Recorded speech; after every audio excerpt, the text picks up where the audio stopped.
आप सभी को तिलचोत व्रत की ढेरों शुभकामनाएं। आज के इस वीडियो में आप सुनेंगे तिलचोत व्रत में सुनाई जाने वाली चोथ माता की कहानी, साथ ही साथ गणेश भगवान की कहानी। तिलचोत की कहानी के अनुसार एक शहर में एक देवरानी और जेठानी रहा करती थी। जेठानी अमीर थी और देवरानी गरीब। देवरानी गणेश जी की बड़ी भक्त थी। देवरानी का पति प्रतिदिन ही जंगल में जाता, लकड़ी काट कर लाता और उन्हें बेचकर उनसे जो भी मिलता उससे वो अपना गुजारा करते।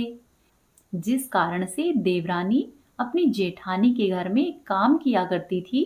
देवरानी अपनी जेठानी के घर पर जाती और उसके घर का सारा काम करती और बदले में जेठानी के घर पर जो भी बचा हुआ खाना होता, उसके बच्चों के पुराने कपड़े होते, वे ही उन्हें दे दिया करती। इसी तरह से देवरानी के परिवार का गुजारा होता था। एक बार की बात है, जब माघ महीने की चतुर्थी तिथि आई, तब देवरानी ने तिलचोत का व्रत किया। 5 आने का तिल और गुड़ लेकर आई और फिर उसने तिलकुट बनाया। गणेश भगवान और चौथ माता की पूजा की। तिलचोत की कहानी सुनी और जो तिलकुटा बनाया था उसको छीके में रख दिया। उसने सोचा कि जब चांद उगेगा तो पहले मैं तिलकुटा खाऊंगी और उसके बाद ही भोजन ग्रहण करूंगी। ऐसा सोचकर उसने कथा सुनी और फिर अपनी जेठानी के यहाँ पर काम करने के लिए चली गई। खाना बनाकर उसने जेठानी के बच्चों से खाना खाने के लिए कहा, तो बच्चे बोले कि आज तो हमारी माँ ने व्रत किया है और माँ भूखी है। जब माँ खाना खाएगी तभी हम सब लोग खाना खाएंगे। फिर उसने जेठ जी को खाना खाने के लिए कहा, तो जेठ जी बोले कि मैं अकेला नहीं खाऊंगा, जब चांद निकलेगा तभी हम सब खाएंगे।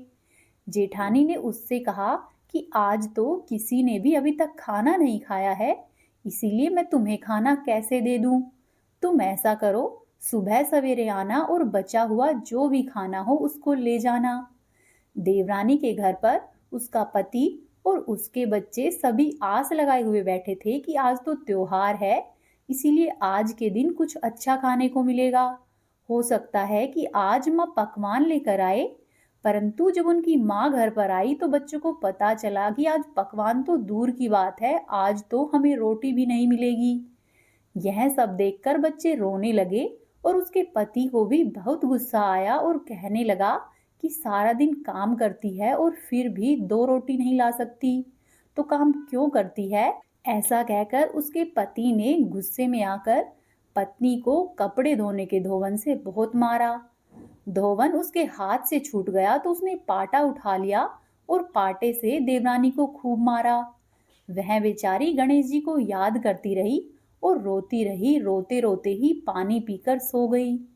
देवरानी जब सो रही थी तो गणेश जी देवरानी के सपने में आए और कहने लगे कि अरियो धोवन मारी, अरियो पाटे मारी, सो रही है या जाग रही है। वह बोली कि गणेश जी कुछ कुछ सो रही हूँ और कुछ कुछ जाग रही हूँ। गणेश जी बोले कि मुझे बड़ी जोर की भूख लगी है, कुछ खाने को दे दे। तो देवरानी बोली कि मैं क्या दूं, मेरे घर में तो अन्न का एक दाना भी नहीं है। मेरी जेठानी बचा कुचा जो भी खाना देती थी, आज तो वह भी नहीं मिला। ऐसा करो, पूजा का बचा हुआ तिलकुटा है, ऊपर छीके में पड़ा है, जाकर वहीं खा लो। गणेश जी ने कहा कि ठीक है। ऐसा कहकर गणेश जी ने तिलकुटा खाया और तिलकुटा खाने के बाद गणेश जी बोले, ओ धोबन मारी, ओ पाटे मारी, मुझे निमटाई लगी है, मैं कहाँ पर निमटूं। तब देवरानी बोली कि गणेश जी, पूरा घर पड़ा है, जहाँ इच्छा हो वहीं निमट लो। फिर गणेश जी बच्चे की तरह बोले कि अब मैं कहाँ पर पहुंचूं। तब नींद में मग्न देवरानी को बहुत गुस्सा आया और बोली कि कब से तंग किए जा रहे हो, ऐसा करो मेरे सर पर पोंछ लो और कहाँ पोंछोगे। गणेश जी बोले कि ठीक है। सुबह जब देवरानी उठी तो यह देखकर हैरान रह गई कि पूरे घर में हीरे मोती भरे हैं और पूरा ही घर जगमगा रहा है। सिर पर जहाँ विनायक जी पोछनी करके गए थे, वहां पर हीरे के टीके व बिंदी जगमगा रहे थे। उस दिन देवरानी अपनी जेठानी के घर पर काम करने के लिए नहीं गई, क्योंकि वो तो अपने घर के हीरे मोती और जवाहरातों को समेट समेट कर रख रही थी। उधर जेठानी ने बहुत देर तक अपनी देवरानी की बाट देखी और जब जेठानी ने देखा कि आज तो उसकी देवरानी आ ही नहीं रही है, तब उसने अपने बच्चों से कहा कि बच्चों, जाओ और जाकर चाची को देख कर आओ कि आज काम करने के लिए क्यों नहीं आई। उसने सोचा कि शायद कल खाना नहीं दिया है, इसी वजह से वह नाराज हो गई है। तब उसके बच्चे देवरानी को बुलाने के लिए उसके घर पर आए और बोले कि चाची चाची, चलो माँ ने बुलाया है, सारा काम पड़ा है।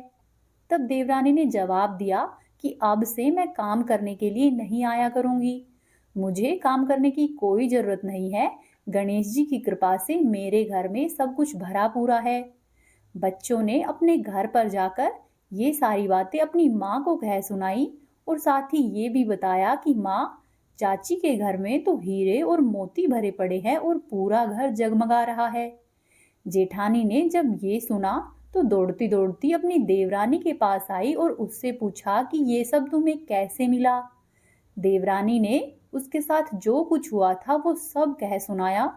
उसकी जेठानी सब कुछ सुनकर अपने घर पर आ गई और पति से कहने लगी कि मुझे धोवन से मारो और पाटे से मारो। उसका पति बोला कि अरे भली मानस, मैंने आज तक तुम्हें कभी हाथ भी नहीं लगाया, तो आज मैं तुम्हें धोवन और पाटे से क्यों मारूं। पर मैं नहीं मानी और जिद करने लगी। मजबूरन उसके पति को उसे मारना पड़ा। फिर उसने मार खाकर ढेर सारे घी का चूरमा बनाया और छीके में रखकर सो गई। रात को विनायक जी सपने में आए और कहने लगे कि मुझे भूख लगी है, मैं क्या खाऊं। तब जेठानी ने कहा कि हे गणेश जी महाराज, मेरी देवरानी के यहाँ तो आपने सूखा तिलकुटा खाया था। मैंने तो झरते झरते घी में चूरमा बनाकर आपके लिए छीके में तिलकुटा रखा है। फल भी रखे हुए हैं और मेवे भी है, जो मन करे वो खा लो। बालस्वरूप गणेश जी उसको खाकर बोले कि अब मैं कहाँ पर निमटूं।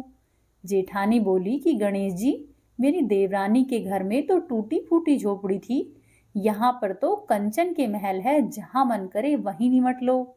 गणेश जी ने फिर से पूछा कि मैं कहाँ पर पोंछूं। तब जेठानी बोली कि मेरे माथे पर बड़ी सी बिंदी लगाकर वहां पोंछ लो। धन की भूखी जेठानी सुबह सुबह बहुत जल्दी उठ गई। सोचा कि पूरे घर में हीरे और जवाहरात भरे होंगे। जब उसने उठकर देखा तो पूरे घर में गंदगी फैली हुई थी। बहुत ही तेज बदबू आ रही थी। उसके सिर पर भी बहुत ही गंदगी लगी थी। उसने कहा कि हे गणेश जी महाराज, आपने ये क्या किया है। मुझसे तो रूठे और मेरी देवरानी पर टूटे। जेठानी ने घर की सफाई करने की बहुत कोशिश की, परंतु वह जितना साफ करती उतनी ही गंदगी फैलती। जेठानी के पति को जब ये मालूम चला तो वह भी बहुत गुस्सा हुआ और बोला कि तेरे पास इतना सब कुछ था, फिर भी तेरा मन नहीं भर रहा था। थक हार कर वह परेशान हो गई और हाथ जोड़कर गणेश जी से ही प्रार्थना करने लगी और बोली कि हे गणेश जी, अब आप ही मेरी मदद करो। गणेश जी ने कहा कि तूने अपनी देवरानी से जलन के कारण जो कुछ भी किया है, तुझे उसी सब का फल मिल रहा है। अब तू अपने धन में से उसे आधा धन दे, तभी ये सारी माया साफ होगी। जेठानी ने गणेश जी के कहे अनुसार ही किया। आधा आधा धन बांट दिया, आधा देवरानी के लिए और आधा अपने लिए। परंतु उसने मोहरों से भरी हुई एक हांडी चूल्हे के नीचे गाड़ दी। उसने सोचा कि किसी को भी पता नहीं चलेगा और उसने उस धन को नहीं बांटा। तब उसने कहा कि हे गणेश जी, अब तो अपना ये बिखराव समेट लो।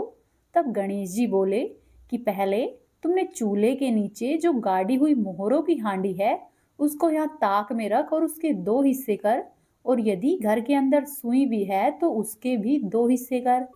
इस प्रकार से भगवान गणेश जी ने बाल स्वरूप में आकर सुई जैसी छोटी से छोटी चीजों का भी बंटवारा करवाया और फिर अपनी माया समेटी।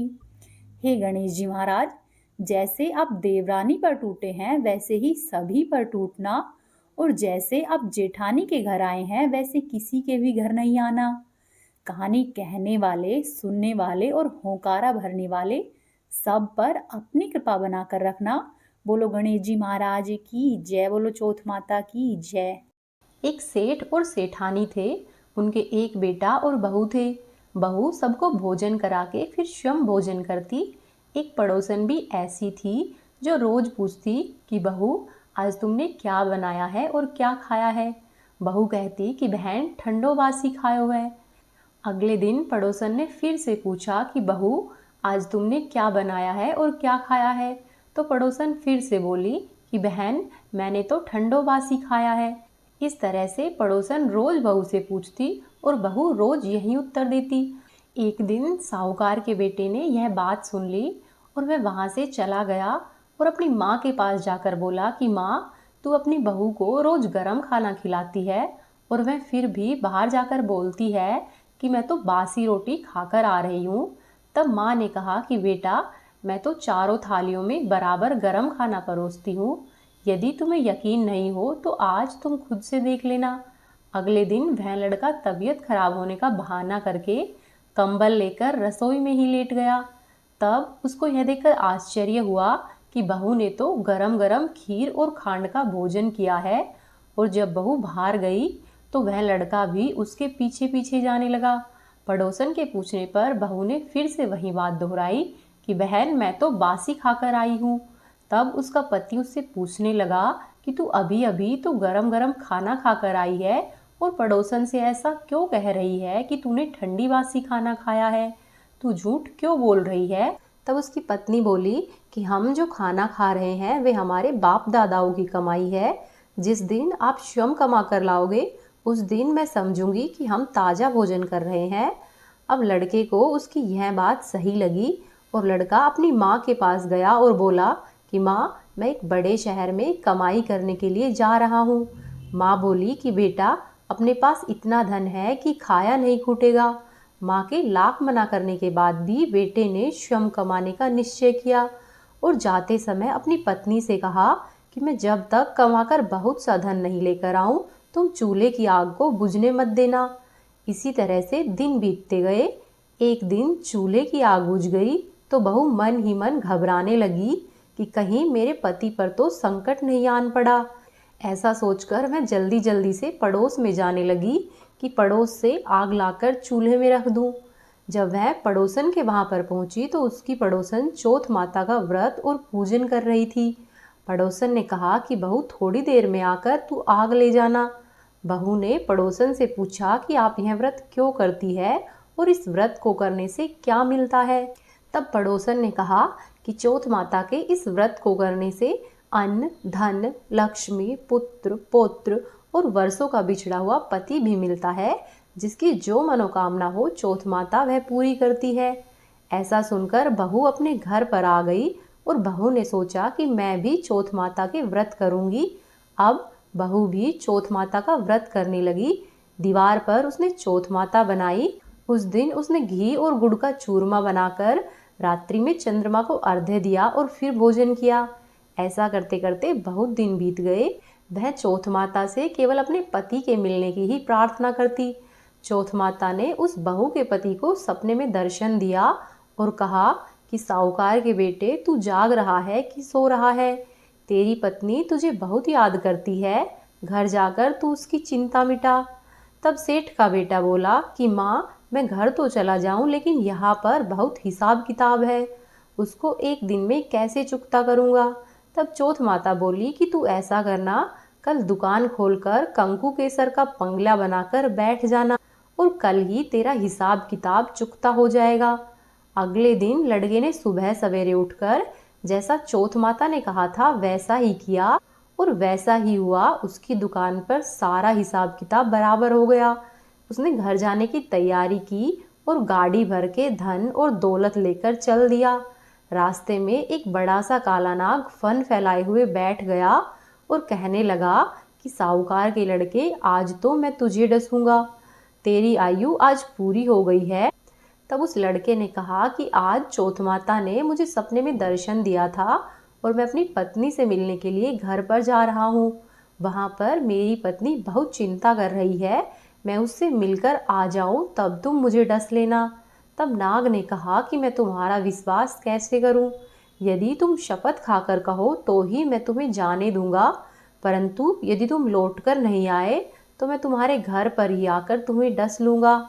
इस प्रकार सांप को वचन देकर वह लड़का अपने घर की ओर चल दिया। घर पर पहुंचकर वह सभी लोगों से हंसी खुशी मिला और भोजन करके उदास होकर बैठ गया। उसकी पत्नी ने उसके उदास होने का कारण पूछा तो पति ने काले नाग वाली सारी बात बताते हुए कहा कि यदि मैं उस सांप के पास वापस नहीं जाऊंगा तो वह घर पर आकर ही मुझे डस लेगा। उसकी पत्नी बहुत चतुर थी। उसने कहा कि आप घबराओ नहीं, लेट जाओ, मैं एक उपाय करती हूँ।